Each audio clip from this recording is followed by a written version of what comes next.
Grabar y continuamos con la clase. Ahora vamos a ver lo que es el flujo máximo. Cerrar, aquí hay unos archivos que me están causando problemas. Déjame cerrar eso.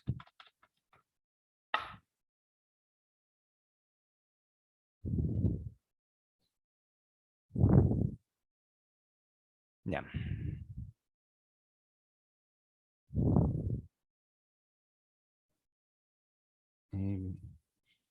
Partido. Ya. Ahora vamos a ver en el modelo de redes lo que se conoce el flujo máximo, el problema de flujo máximo, el algoritmo del flujo máximo. Esto en economía se utiliza muy poco, la verdad.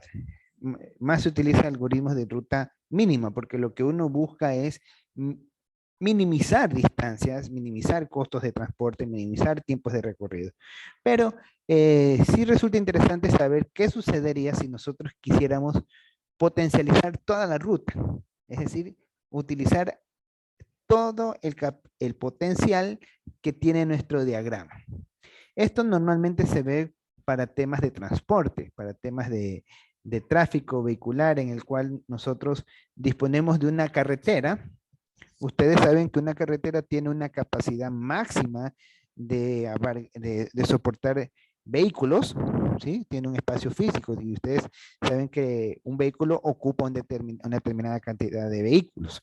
Un vehículo ocupa una determinada cantidad de metros cuadrados y obviamente la carretera va a tener una cantidad específica, un área específica, una superficie máxima. Entonces puede soportar hasta cierta cantidad de vehículos y pueden distribuirse en cualquier manera. Entonces, determinar cuál es la ruta máxima a la que se podría llegar dentro de un algoritmo, definirlo de un algoritmo es realmente una tarea sumamente maratómica, una tarea muy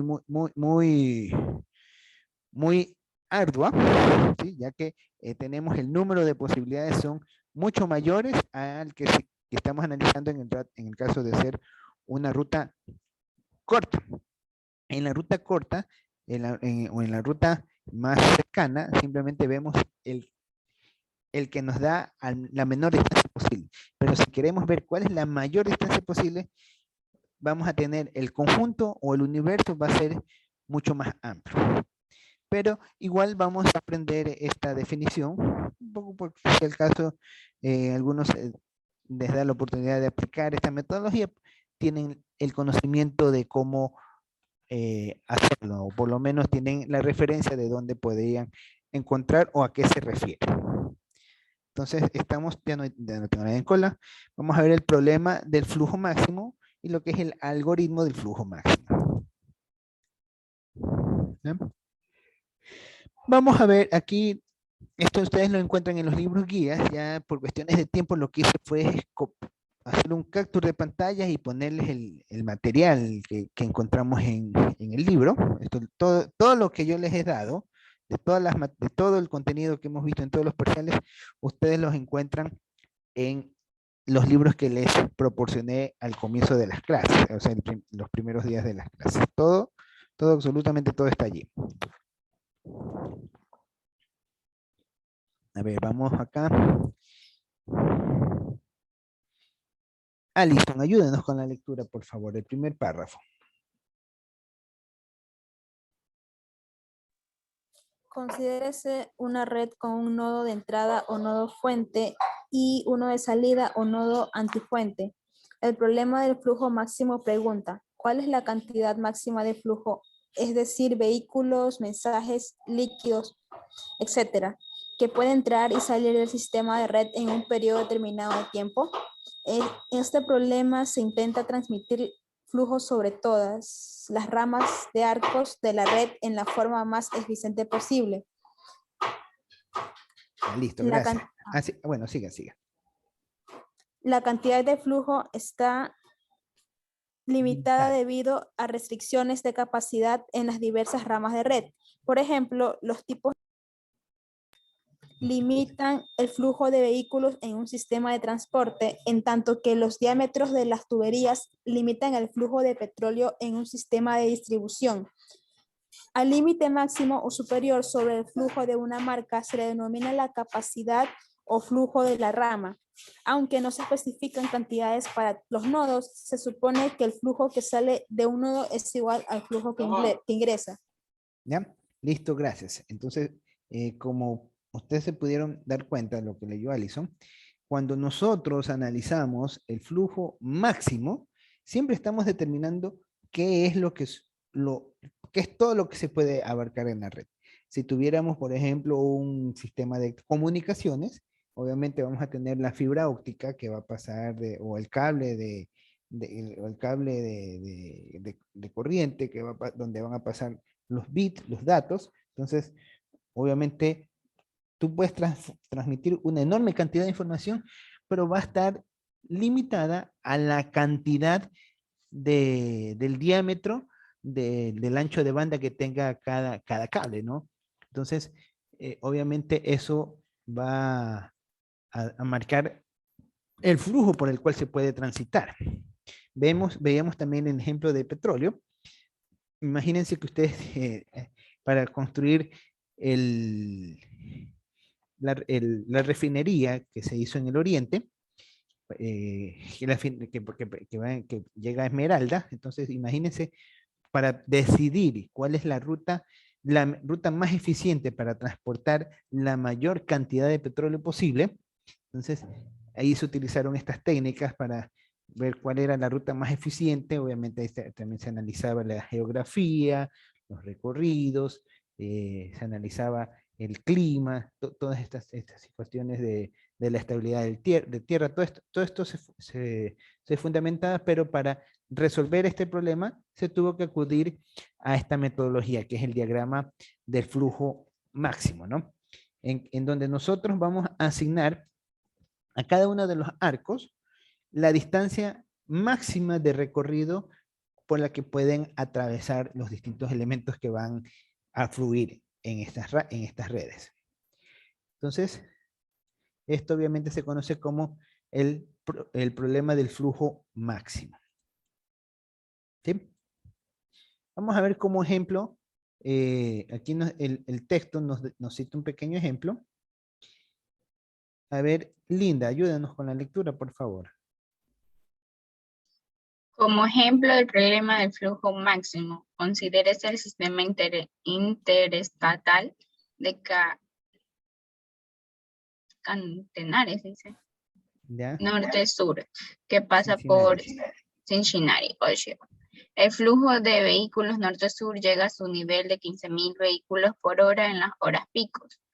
Debido a un programa de mantenimiento de carreteras en verano, que exige el cierre temporal de los carriles y una reducción en los límites de velocidad, un comité de planeación del transporte ha puesto una red de rutas alternativas que pasa por Cincinnati. Las rutas alternativas incluyen otras carreteras, así como también calles de la ciudad. Debido a diferencias de velocidad y a los patrones de tráfico, las capacidades de flujo varían, dependiendo de las calles o carreteras específicas. ¿Ya? Entonces, de acuerdo a esto, lo que hacemos es armar el flujo, ¿sí? De ahí no le puse la otra parte porque ya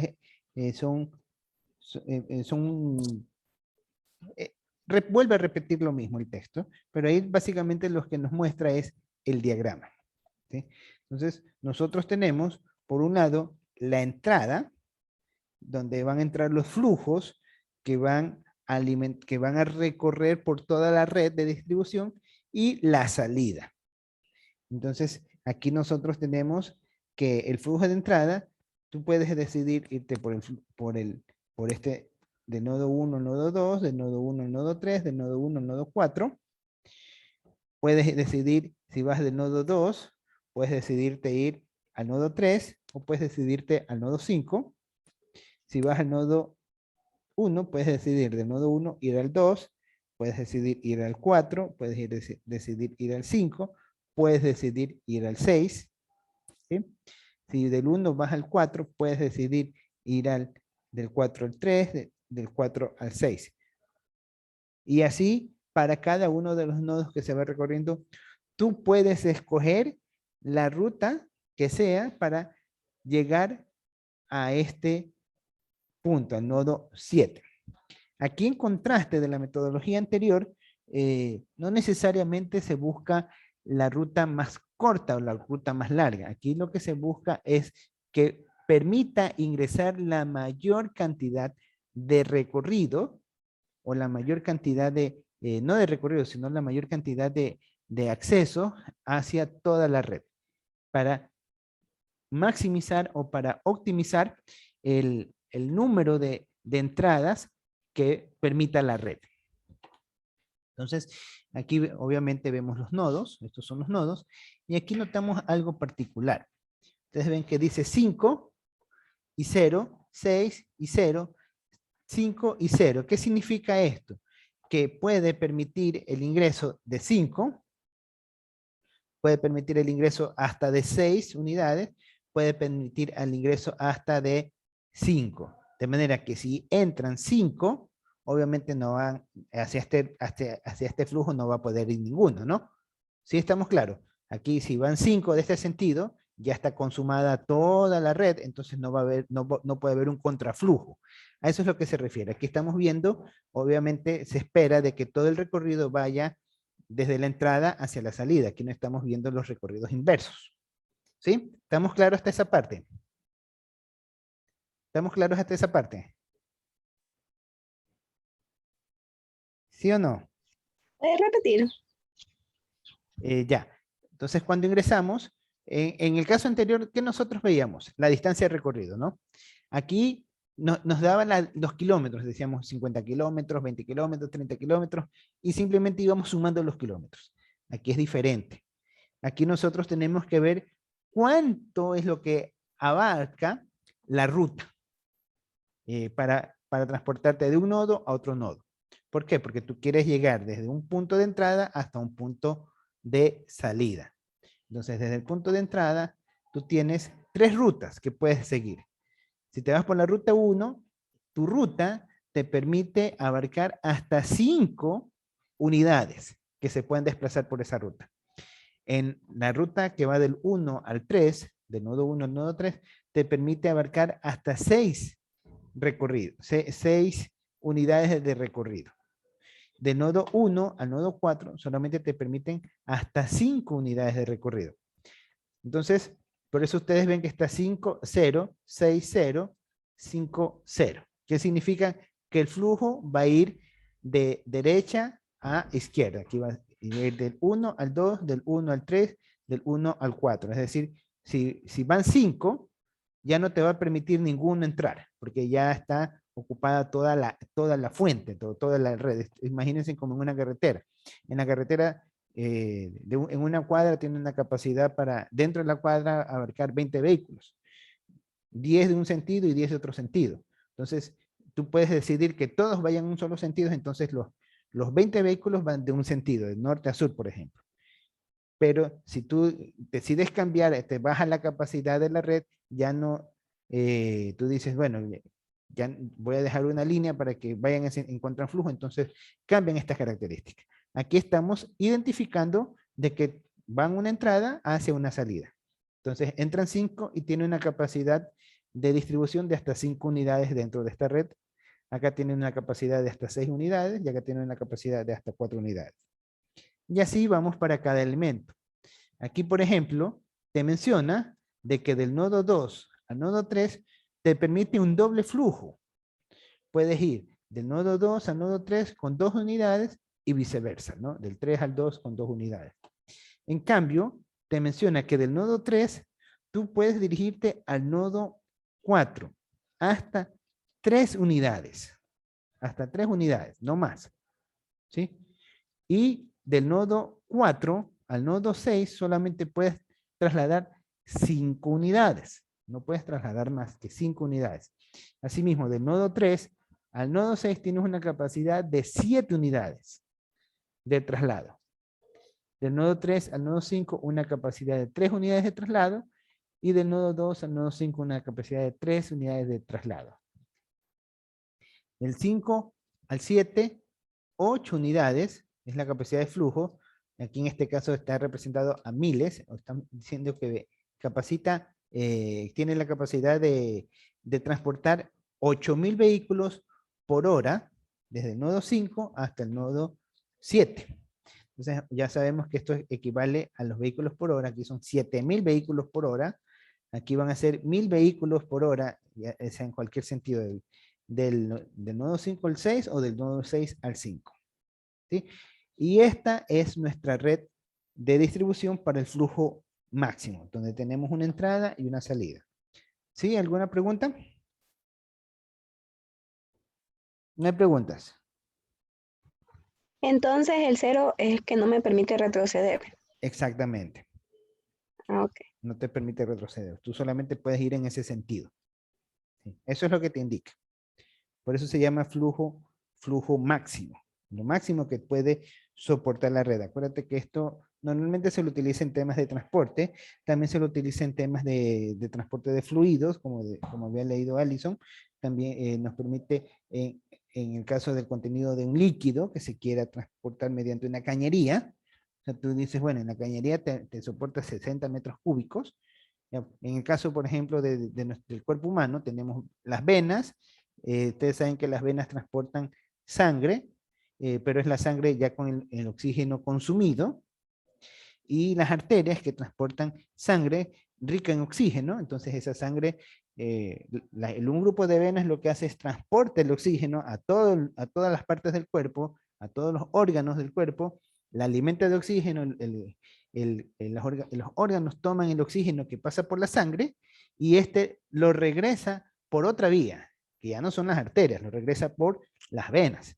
Entonces, es el mismo bosquejo, es el mismo principio que se analiza en este diagrama de flujo. O sea, tú tienes un flujo y tienes un contraflujo. Esto es más o menos como que haces aquí un bypass, para que pueda ir en ambos sentidos, desde el nodo 5 al nodo 6. Esto es como tratar de aliviar la congestión entre un punto y otro punto, ¿no? Miren que aquí solamente tenemos dos rutas que nos permiten doble sentido. Es el del 2 al 3 o del 5 al 6. De ahí todos nos permiten un único sentido. ¿Sí? Ya, aquí dice, tenemos que la capacidad máxima de toda la red es de 15.000 vehículos por hora. ¿Cuál es el flujo máximo de vehículos que permite la red cada hora? O sea, podríamos tener toda la red completa hasta un total de 15.000 vehículos. ¿Qué tanto flujo se canaliza sobre cada rama? ¿Qué tanto es lo que soporta? Entonces, para eso vamos a hacer el siguiente procedimiento. ¿Ya? Entonces, ayúdame. A ver, Ariana, ayúdame con la lectura, por favor. Ya, economista. Como se verá más adelante, el algoritmo de flujo máximo que se presenta en esta sesión utilizan el siguiente método de sentido común. 1. Encontrar cualquier camino del nodo. Allá. Que no tengo los lentes, se me cargan acá. Del nodo de entrada al nodo de salida antifuente, que tenga capacidad de flujo en el sentido del flujo mayores de 0 para todas las ramas del camino. Incrementar en la medida de lo posible el flujo sobre ese camino. 3. Continuar buscando caminos que vayan de fuentes a depósitos y que sigan teniendo capacidad mayores de 0 para todas las ramas, en el sentido del flujo, y aumentar el flujo sobre esos caminos tanto como sea posible. 4. Detenerse cuando ya no sea posible encontrar un camino desde una fuente hasta un depósito que tenga capacidades de flujo superiores a 0 en el sentido de flujo para todas las ramas del camino. ¿Ya? ¿Qué significa todo eso que leyó la compañera? Leyó bastante, ¿no? Entonces, ¿qué significa esto? De que nosotros podemos decir, a ver, desde el nodo 1 hasta el nodo 2 tenemos una capacidad de 5. Vamos con las 5 unidades.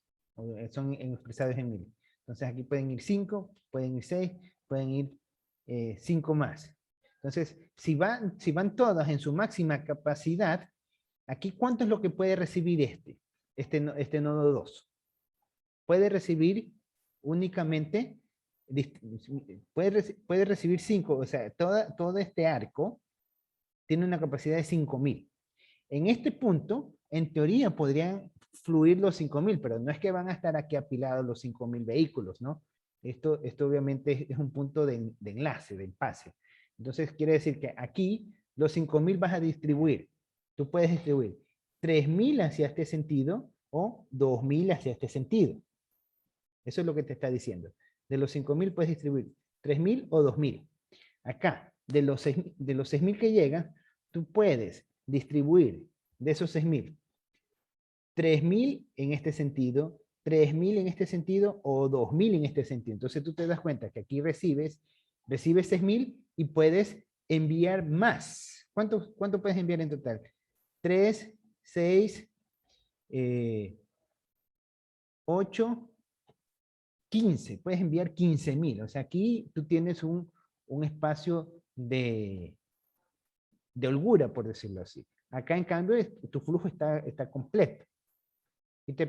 Acá, en cambio, van los 5, y de los 5 tú puedes distribuir 5.000 para este sentido, pero solamente 5.000 para este sentido, ¿no? No puedes de aquí mandarlo para el nodo 3. Y llegando al nodo 6, tú puedes optar, mandar 7.000 hacia este sentido o 1.000 hacia este sentido.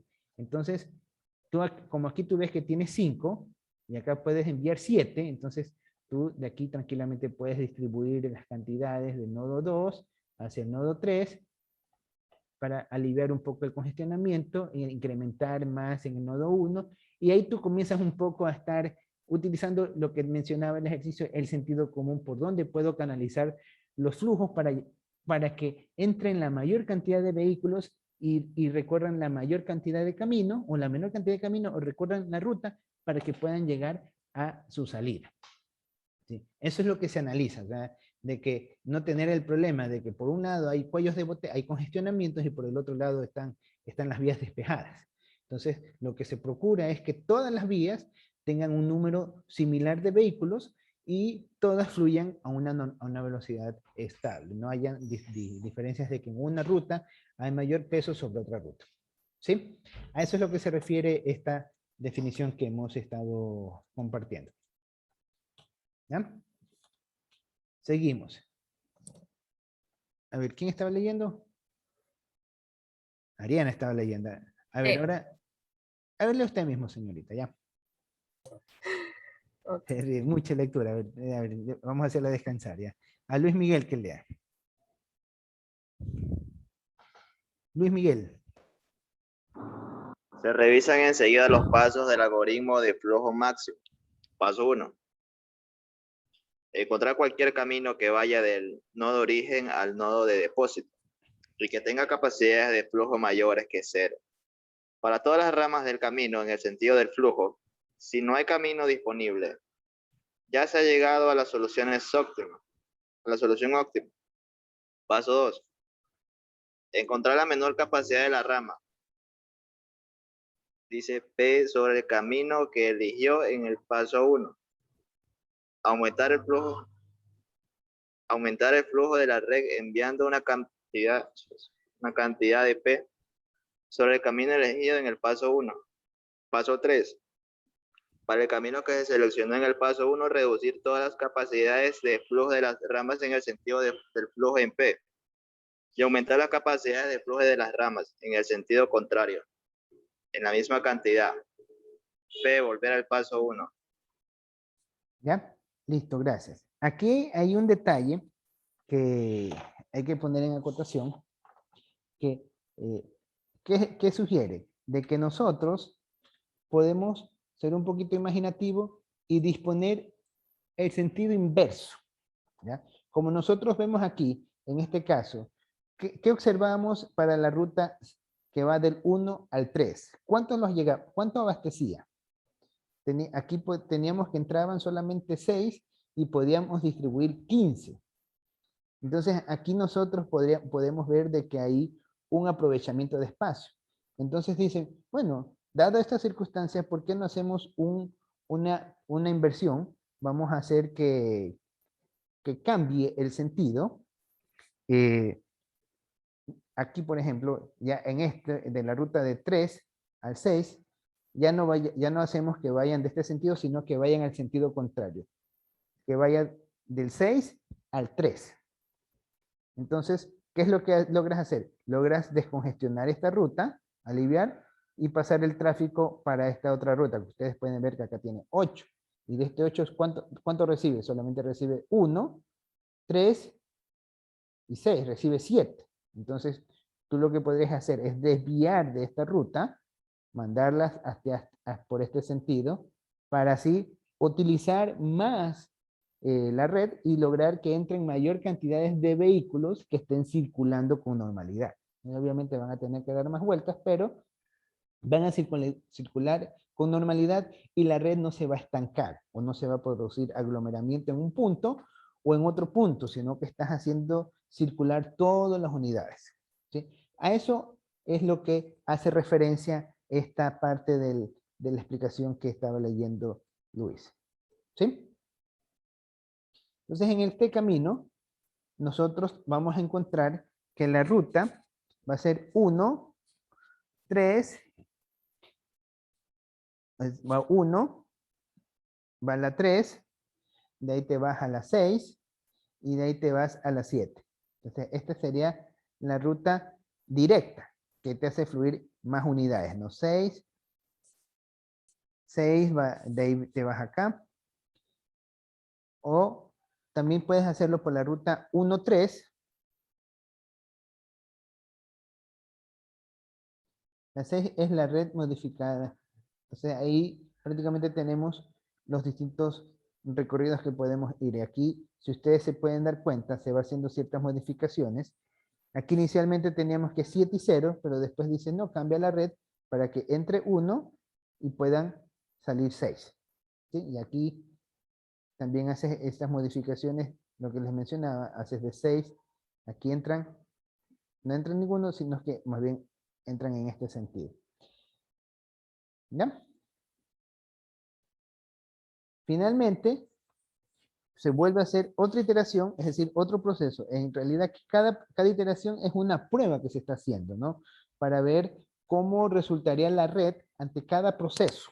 O sea, estamos haciendo la prueba, acá hicimos la prueba, ¿qué pasaba si cambiamos la secuencia de este algoritmo entre 1 y 3 y 3 y 6? Y 6 y 7. ¿Qué pasaba si cambiábamos la secuencia de este algoritmo? Entonces, analizábamos lo que ocurría con el flujo. Ahora vamos a hacer otra iteración en el cual dejamos los recorridos normales estables, pero alteramos otra ruta. Decimos que ya no va a ser en este sentido, sino que va a ser en un sentido de 1 a 2, de 2 a 5, de 5 a 7. Alteramos esa ruta. Y así hacemos varias iteraciones, las iteraciones que sean posibles o que sean necesarias, para ver cuáles son los distintos recorridos que tienen. Entonces, al final de todo esto, tendríamos un bosquejo en el cual el flujo total que permite 13 vehículos de entrada y 13 vehículos de salida, o 13.000 vehículos de entrada y 13.000 vehículos de salida. Miren, aquí tenemos que entran 9.000 vehículos de entrada, 9.000 vehículos de salida. Acá entran 6.000 vehículos de entrada, 6.000 vehículos de salida. Entonces, se va haciendo prueba por prueba, caso por caso, y se hacen varias iteraciones hasta encontrar el flujo máximo que logra hacer este proceso, que es, entran 13 y logran salir 13 dentro del flujo. Pero aquí se ha tenido que hacer algunas inversiones para poder determinar el recorrido más óptimo. Y ahí tenemos prácticamente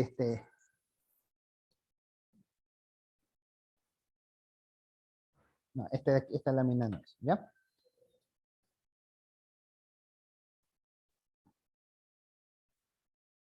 En un ratito. Esto no es. Esto no es. No es. Ya, acá. De ahí llegamos a la parte final. Ya para ir terminando, antes de que se Creo que nos quedan un par de minutos. Entonces, aquí, ¿qué es lo que llegamos a la conclusión nosotros en esto? A ver, ayúdame con la lectura. Ya leyó Luis. A ver, Alison, ayúdame con la lectura, por favor. Alison Vera. Ya exprimí. Listo, ayúdame con la lectura. Notas y comentarios.